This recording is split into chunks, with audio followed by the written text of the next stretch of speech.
Good afternoon, everyone, or good day, I should say, as we're down from down under. Nice to see you here again. I actually did an unboxing of this SmallHD Focus yesterday for you all, and I've actually set it all up, and I've been playing with it for a number of hours now, and I thought I'd give you my initial impression of how it works. So I thought I'd take you through the features and how it works, just for the people that are thinking about purchasing this bit of gear. I think it's amazing. So I thought I'd show you how it all works. So if you have any questions, just leave those in the chat box and we can go through those as well together.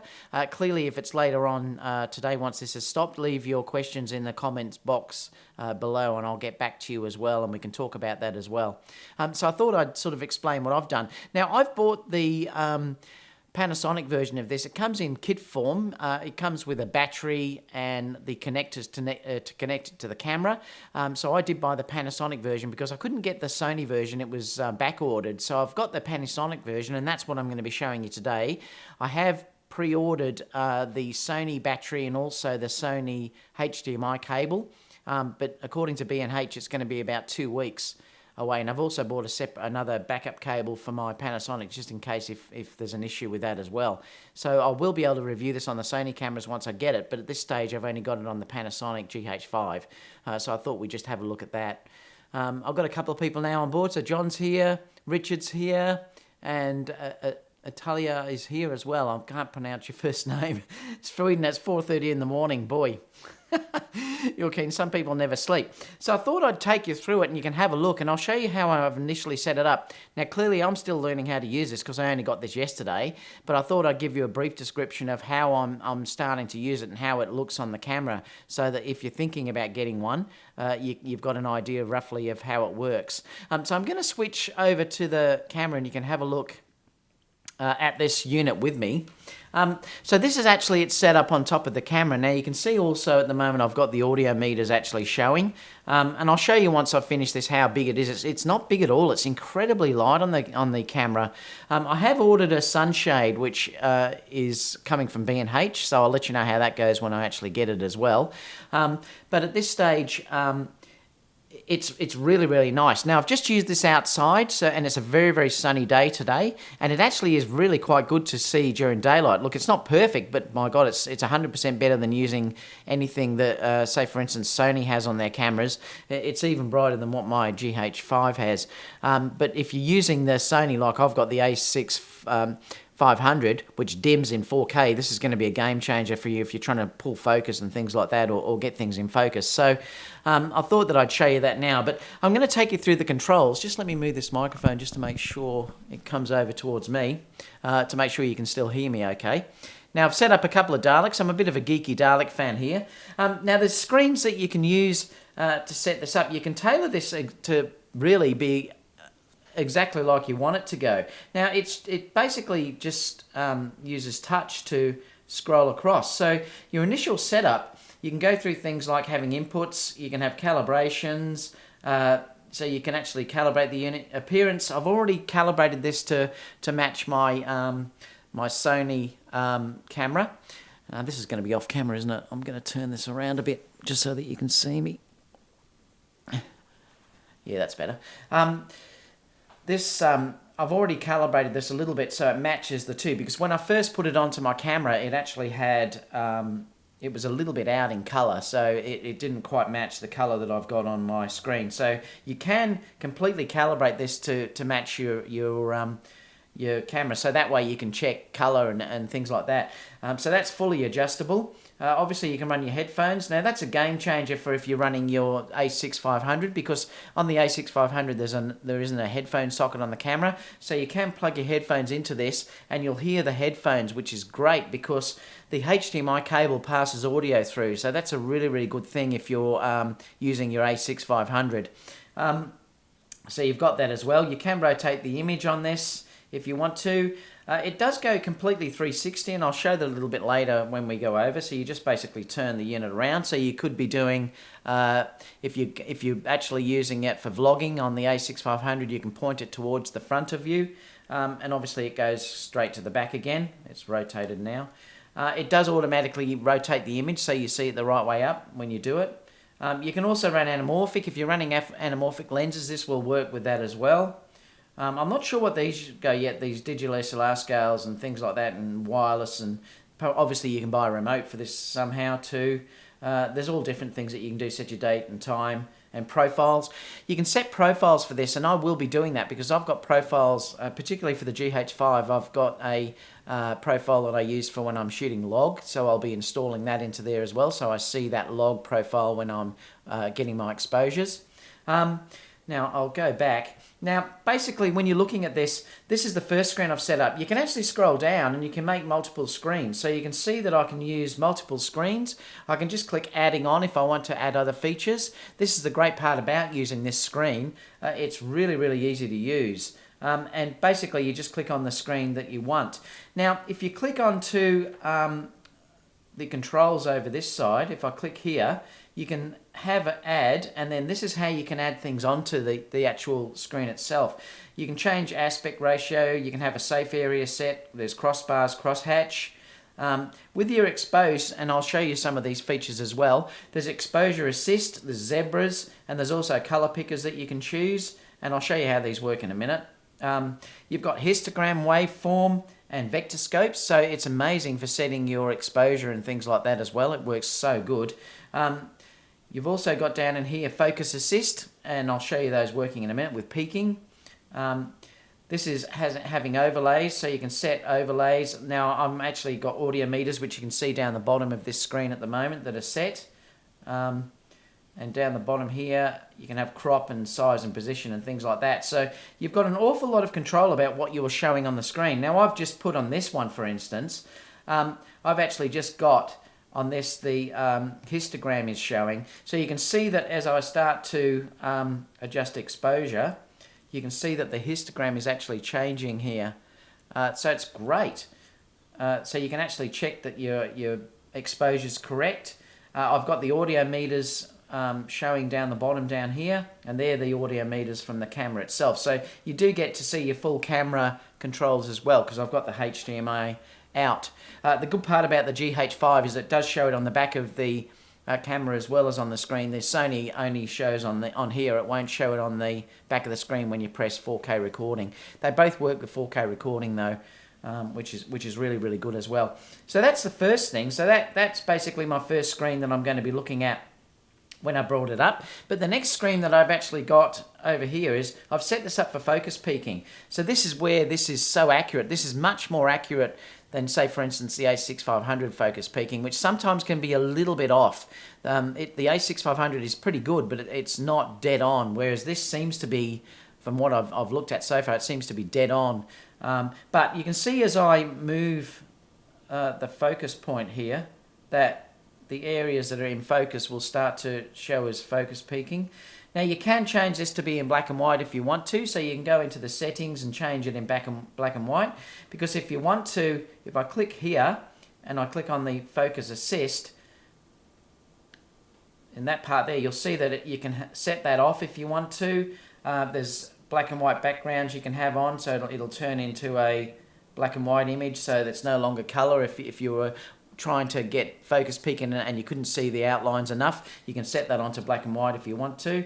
So there's all different things that you can actually set. You can set brightness, contrast. So all of these features that you're actually setting on this has controls that you can actually change to suit what you want. You can change the focus peaking color to anything that you wanted to as well. So you can change it if it was a red garment or something that you wanted to see and you couldn't see it because it was in red, you could change that focus peaking to suit. You know, it's really good. I mean, really good. The focus peaking is amazing, actually. Like I said, I was just using this outside and it was really sunny and I could clearly see what was going on. So, you know, it's such a good feature to actually have. Now, that's the focus peaking that I've got there.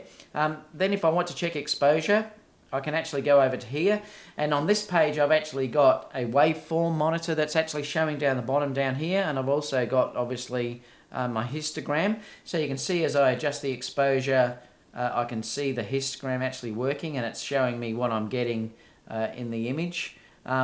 Again, really nice and easy to see and nice to use. The GH5 does have a waveform on it, but it's a little bit small, whereas this is quite big, and you do have full control about how much you can change that if you want to.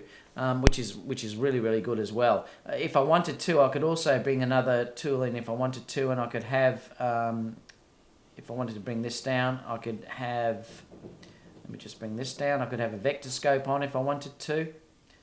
I'll just see if I can move that vector scope. Oh, there it is there, yeah. So you can see the vector scope's actually in the middle here. You know, you can move those positions too if you want to. If I go to here, I can then drag that vector scope to another position. So now it's up the top. Oh, yeah, it's up the top now. So you can see that it's there. I mean, it's really, really powerful how it works. You know, you've got full control over where everything is. If you wanted to hide the vector scope, well, then you can just click in here and then turn the vector scope off. So it's great. Another really big advantage too is to use your color chart here. It's on your exposure assist, and I've forgotten the name again. I always forget the name of what this is. Someone can chime in and just tell me. False color, that's what it is. So you can see the false color, so anything that's in red will be overexposed. So, and I've got this little dialog box down the bottom actually showing, and it shows you that red will be overexposed, 0 is going to be, so it's black, is underexposed, which is the pinky color. And if you're doing skin tones, for instance, you want them to be 40%, so you want them to be around about in here somewhere, which is that light green. So if you had a person here and you're exposing for that perfectly, you would actually expose it until you see their face, and it's going to be in that sort of aqua color.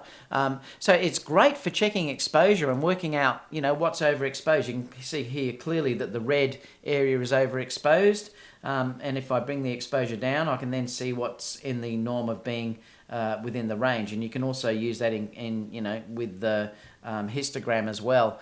So it's really, really powerful. There's other things I can add on this yet. Like I said, I'm still playing with this device at this stage to see everything that it will do. But it's clearly an amazing little device. And like I said, it just rotates around easily. I can see it out in full sun because I just used it in full sun a minute ago, and it was really quite good. Now, this is running the battery from this unit, which is on the back of this.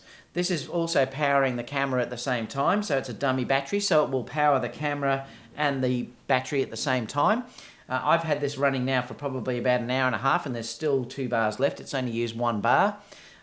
So for the Sonys particularly, this would be an amazing thing to have on the Sony cameras, because you will get 3 hours or something or whatever running in full 4K recording using this monitor as well as the camera itself. So that's a really big thing if you're worried about the battery life. It's not so much a big deal with the Panasonics because they do last a lot longer, but why not use it if it's there? So this is the Panasonic version, like I said, and the Sony version, which I've got on order, will power obviously this and also the camera as well at the same time.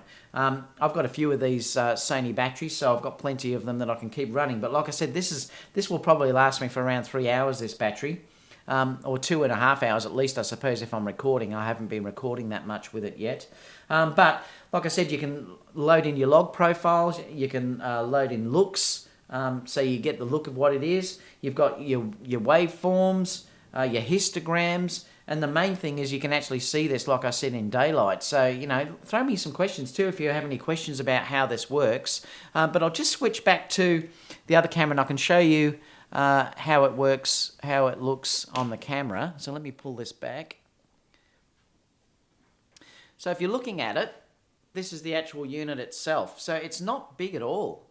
It's actually, you know, and it's really, really quite light. So, and like I said, if you were doing selfies, all you do is twist that around like that, and then it's facing you, which is, you know, a really, really good thing as well. So you could have it on a tripod or whatever, and then you could be monitoring what you're actually doing. You know, it's amazing. It's just such an amazing little device. And like I said, I was really surprised how light that this unit actually is. It's a really, really great little tool. You can sort of see how it's on that arm at the back there as well. But fantastic. Oh, Delta Dave, thanks so much. How are you, mate? You just made a donation, so I'm so happy. Thank you for that. But what do you think, guys? Let me know what you think about that, because I think, honestly, if you're particularly running the Sony system, I think it's a game changer because, like I said, you do have a lot of issues looking at the screen on the back of the A6500. The A9's much better because the A9 doesn't dim like the A6500 does. But the A6500 dims badly when you're shooting 4K, which is a real problem if you're trying to shoot outdoors. You really do have to be looking through the EVF. Whereas this is a way of getting around that. And like I said, it really adds no weight really to the camera at all. I'm surprised how good this is. It's easily usable for run and gun. You know, I can quite comfortably be using this to be walking around and shooting what I need to be shooting. It doesn't add really much weight at all, which is what I'm mostly surprised about. But just beautiful. And the monitor is so sharp. You know, literally, it really is incredibly sharp. Like I said, if we go through and focus onto the Dalek here, let me bring it up. It is really, really sharp. And like I said, if I wanted to check critical focus, I can bring up the peaking just like that. And you can see how it's moving as I'm coming across. But, you know, just beautiful. Check my exposure's correct and everything else. Very, very easy to use. So, you know, I've been really, really happy with it. So, you know, what do you guys think? John, it is probably only for video. You could use it for stills. I mean, it will work with stills because it's just connected to the camera through the HDMI port, but I don't think you really need it for stills. It's more just if you're getting into video, John. So I wouldn't be buying this for photography because you can clearly use the EVF if you are struggling in light. It's just hard if you're using this for video because you're holding the camera and usually in a different way. I don't like to use the EVF that much when I'm doing video. I like to be holding it out a little bit and using the back screen. I have been having to use the EVF if it's very bright because particularly, like I said, with the A6500, you can't see during daylight if you're shooting 4K, so it becomes a bit of an issue, whereas this gets around that. So I think this is probably even more relative or relevant for an A6500 user than it is for the GH5 because the GH5, remember, does have that articulating screen, so I can bring this out and, you know, well, I can't now because I've got the USB in it, the thing, but this will have a fully articulating screen, so this is much better in that respect than the A6500. Plus, it doesn't dim when you're shooting 4K. That's the big thing with this, is the dimming for the Sony A6500 is the problem. And this is a great way of getting around it, guys. If you're shooting Sony, I cannot recommend this enough. I can't wait to get my Sony battery and the actual HDMI lead for my Sony camera. Like I said, I couldn't get it. It was back-ordered. That's why I got the Panasonic. But I intend to, like I said, use this with the Panasonic as well as using it for the A6500 as well. So, you know, it's really, really good. Delta Dave said, what is brand specific about the unit, the connection to the camera? Yes, it is. The brand specific thing is the connection. Well, obviously, this, unfortunately, you can't use this with a standard HDMI cable because the actual connection inside here, the actual connection inside this part here is very tight. They've done that deliberately to protect it, so that it's a special lead that you have to buy. Now, it's only $19 in B&H. It's not a dear lead. But remember, this too is full HDMI, so I can't use this on my Sony camera because this is a full HDMI. Also, the battery unit obviously is related to which camera you're using because this is the Panasonic battery that it's running at the moment. And like I said, the great part is you're using the one battery at the back and it's powering your camera as well as the monitor. So because I've got the Sony, I need to buy the Sony version to work with the Sony cameras as well as getting the Panasonic version. The other thing is too, because these are proprietary cables, and like I said, I think it was $19 I paid from B&H this morning. It's better to have a backup. That's why I've bought another copy of it, just in case if you're on a shoot or something and these leads get damaged, which HDMI leads can, especially the Sony ones, because any ones that use these mini or micro HDMI can be very fiddly and they can break. So it's better to have a backup version of that as well, so I've bought a backup version of them, so just in case if there's an issue. But yeah, look, I can't recommend this enough. Like I said, they're not paying me to say this. They don't. I've paid for this myself yesterday. It was $900 Australian, so they're very expensive here. I think they're $600 US for the kit that I bought. But for that price, what you're getting is amazing. It's gorgeous. The screen's gorgeous. You can see it in daylight. It's very, very sharp. The color controls are particularly useful for me, like the waveform. When you start shooting log particularly, you have to basically use things like waveforms and things like that in your histogram to judge your exposure really correctly. And it really is a game changer, I think, for that. Let me just bring up some of these questions just so that you can see them. Like I said, John said, is it only for video? I said, yes, it is only for video, John.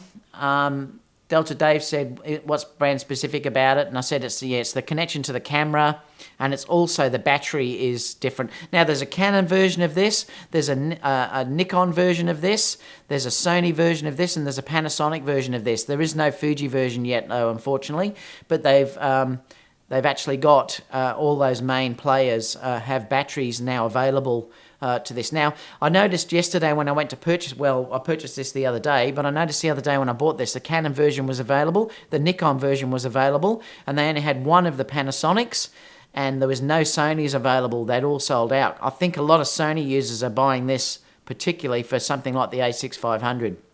It would even be great for the A7S II as well, because that's very slow focusing in auto. So to have this for the manual focus assist would be amazing. So for, the A7S II, it would be fantastic as well. Talia said in Sweden, around 700. Yep. So like I said, I paid $900 Australian for this, for the kit. But that was including delivery. Snapclick said, David, not a question, but I got my A16... 16 to 35. Woohoo! He got the Gold Master today. Beautiful lens, mate. I reckon you're going to love it. Like I said, I'd buy that if I hadn't got the F4 version, but I'm happy with my F4 version. And I'm using less and less of zoom lenses now. I'm mostly using prime, but apparently that lens is gorgeous. So do you have any questions that you'd like me to answer? Like I said, for the battery alone, for the Sony cameras, I think even that is amazing. I've always been using, especially when I'm shooting video, I've always been using external batteries. So I would have had to use external batteries anyway when I'm using this. And I've had to run that anyway. So it's no big deal having it running from the external battery from this anyway. And like I said, the weight really is not really that bad at all. I'm surprised how light it actually is. I've got the Shogun as well, and that is really heavy.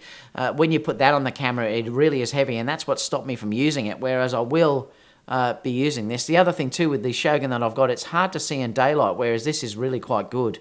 So, that's one of the big differences, I suppose, between the Shogun and and even running an external battery. You have to do that anyway if you're shooting Sonys for the video, whereas with this it's all running from that one battery altogether, which is great.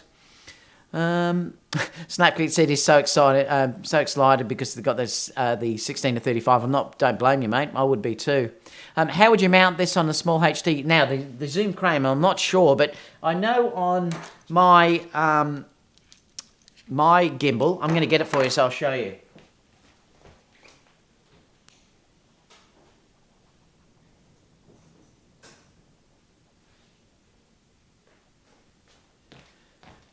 Now, on my gimbal, on the side, there's actually a connector which is sitting here.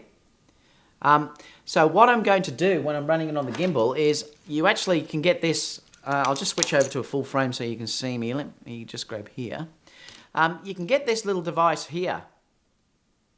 And basically what it will do is it screws into the actual gimbal, and then on the end you can actually screw that into your monitor. So on the monitor of, on this monitor, I'll just switch to this camera.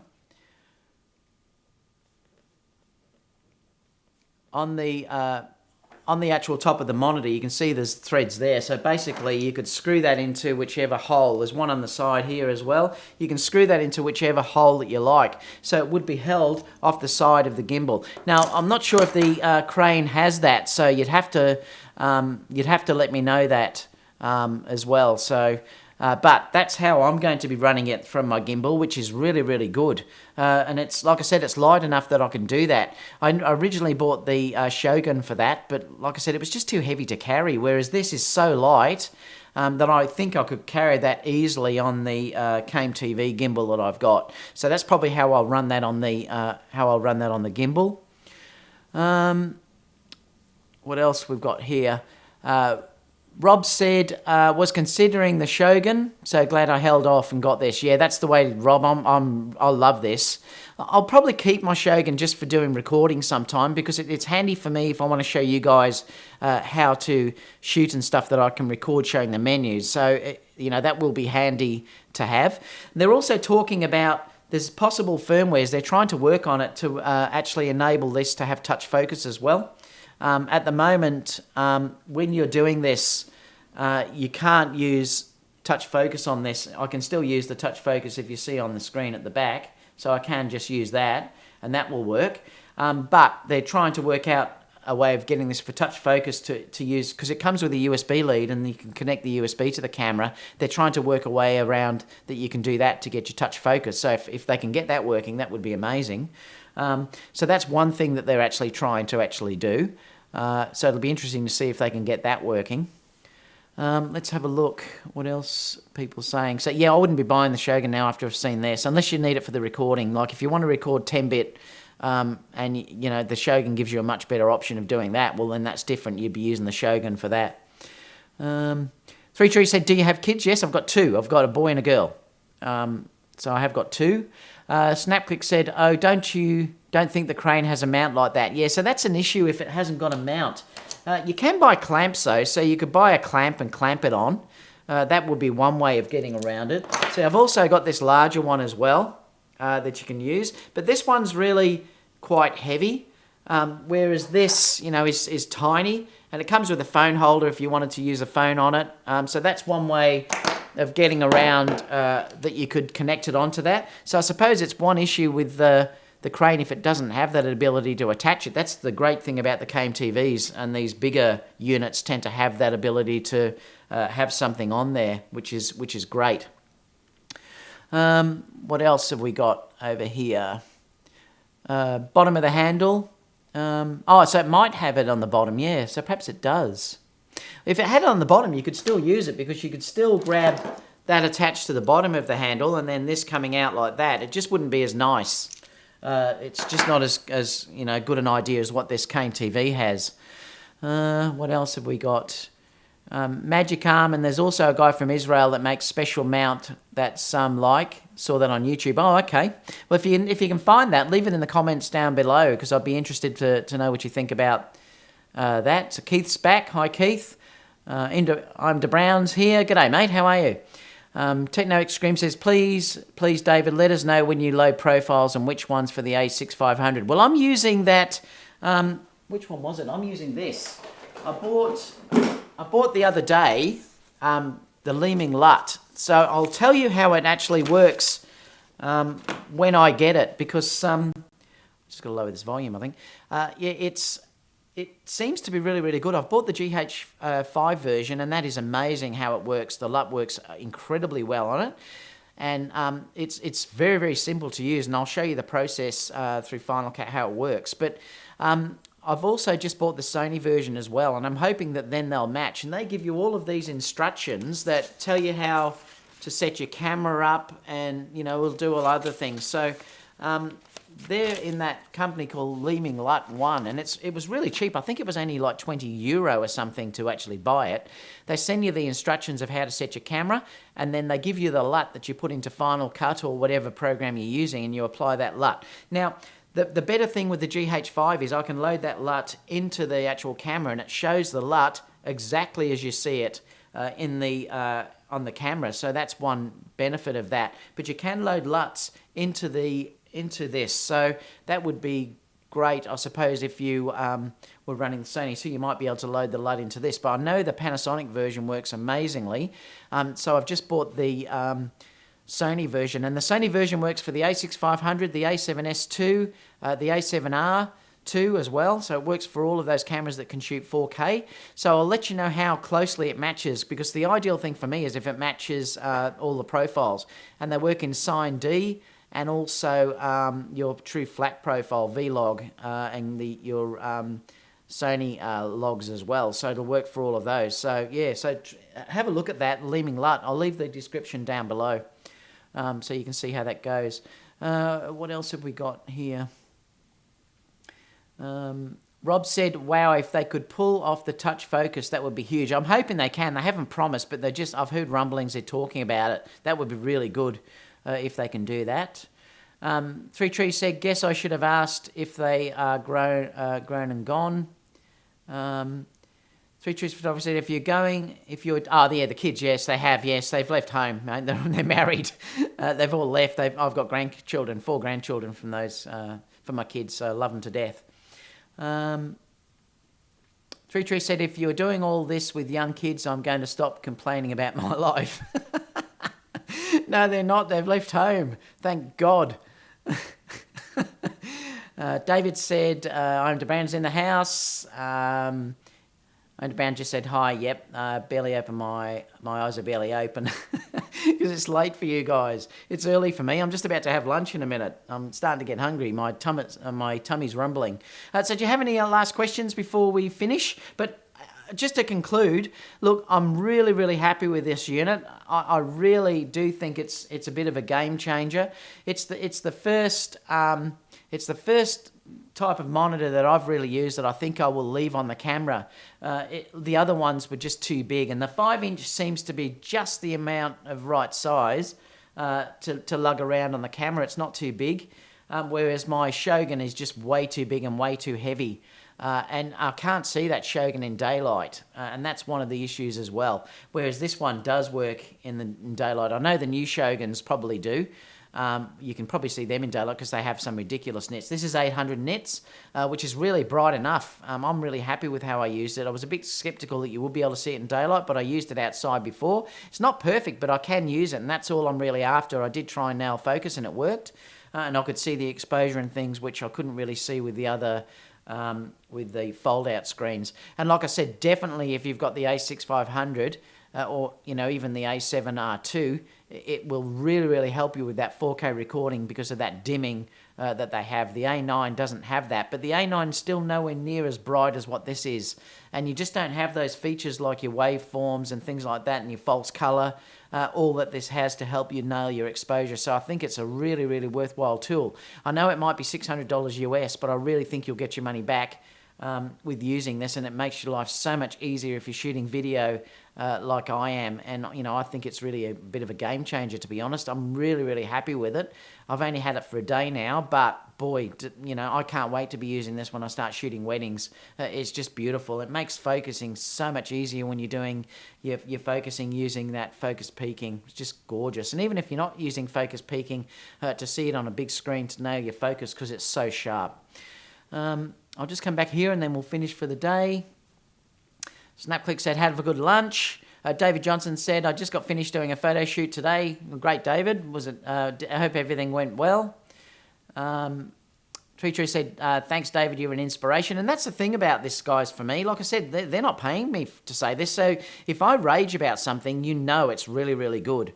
Because I had to pay for this, like I said, out of my own money. So I get nothing out of doing this to promote it. So for me to be so enthusiastic about something, it's pretty bloody good. David said on my Instagram account, I'm still working on my website, and I'll be talking about that, things like that too, when we go back to starting your photography business, because I've got to get back onto that. I'll post another video about that soon. That seems to be about all. Carl's just joined us. Hi, Carl. Don't forget, tomorrow I've got the live show on, so we'll be on tomorrow for the live show, similar time as today.